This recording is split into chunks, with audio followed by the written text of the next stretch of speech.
Matthew chapter 11. Jesus and John the Baptist. After Jesus had finished instructing his 12 disciples, he went on from there to teach and preach in the town of Galilee. When John heard in prison what Christ was doing, he sent his disciples to ask him, "Are you the one who was come, or should we expect someone else?" Jesus replied, "Go back and report to John what you hear and see. The blind receive sight, the lame walk, those who have leprosy are cured, the deaf hear, the dead are raised, and the good news is preached to the poor. Blessed is the man who does not fall away on account of me."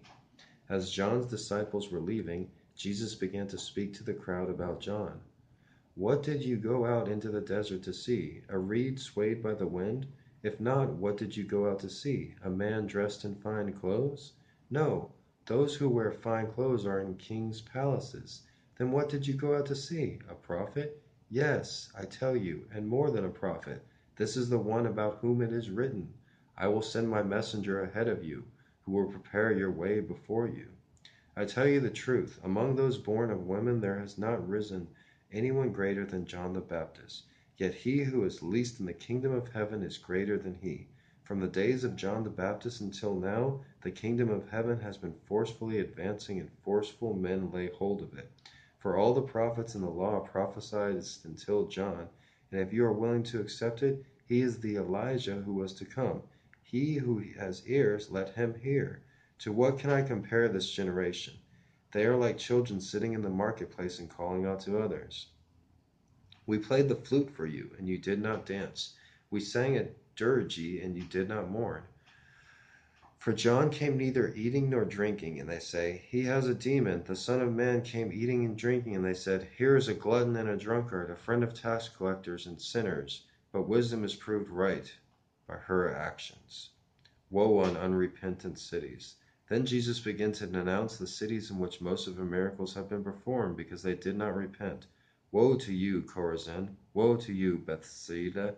If the miracles that were performed in you had performed in Tyre and Sidon, they would have repented long ago in sackcloth and ashes.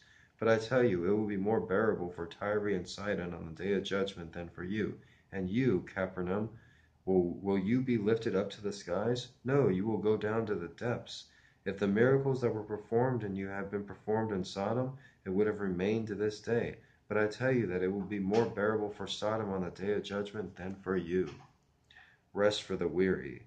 At that time Jesus said, "I praise you, Father, Lord of heaven and earth, because you have hidden these things from the wise and learned, and revealed them to little children. Yes, Father, for this was your good pleasure. All things have been committed to me by my Father. No one knows the Son except the Father, and no one knows the Father except the Son and those to whom the Son chooses to reveal him. Come to me, all you who are weary and burdened, and I will give you rest. Take my yoke upon you and learn from me, and I am gentle and humble in heart, and you will find rest for your souls. For my yoke is easy and my burden is light." I'm going to read that verse again. Matthew chapter 10, verse 28 and 29. Come to me all, you